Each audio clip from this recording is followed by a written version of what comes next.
আচ্ছা, আমি আরোহী ট্যুর অ্যান্ড ট্রাভেলসের থেকে প্রবীর বলছি।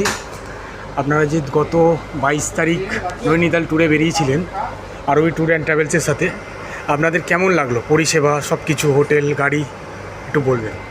এমনি সবই ভালো আছে, গরমের মধ্যে তো গাড়িটা এসি হলে ভালো।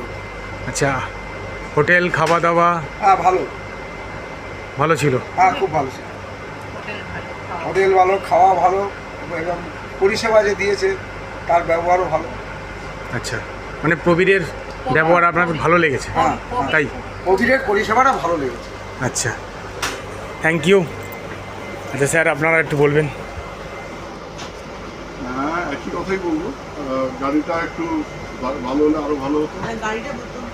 ছিল না, আমাদের 8 জনের জন্য বসার পক্ষে আর একটু লম্বা লম্বা তো অসুবিধা হয়েছে বসতে। গাড়িটা খুব ছোট, যেহেতু আমরা অনেকক্ষণ ট্রাভেল করেছি, ট্রাভেলিংয়ের মধ্যে ছিলাম, এই জন্য গাড়িটা আমাদের বড় হওয়া দরকার ছিল, যাতে আমরা কমফোর্টেবলি বসতে পারি। এটা আমাদের ভীষণ অসুবিধা হয়েছে, এই একটাই আমাদের মানে অসুবিধা। আর বাকি আমাদের হোটেল খাওয়া দাওয়া সব খুবই ভালো। যে আমাদের গাইড করে নিয়ে গেছিল গাড়িটা খুব ভালো ছিল, তার ব্যবহার খুব ভালো ছিল, আমাদের হেল্প করেছে সব। ওকে, গাড়িটাই একমাত্র আমাদের ভীষণ অসুবিধা হয়েছে, গাড়ির ব্যাপারটা দেখতে। ঠিক আছে, ওকে, থ্যাংক ইউ। তোমাদের কেমন লাগলো? খাওয়া দাওয়া, হোটেল, ঘোরা ভালো লেগেছে? গাড়িটা একটু কমফোর্টেবল হতে পারছে, নেবেন আমার জার্নির জন্য, তাহলে একটু সুবিধা হতো। ঠিক আছে, ওকে, বাকি বাদ সব থ্যাংক ইউ।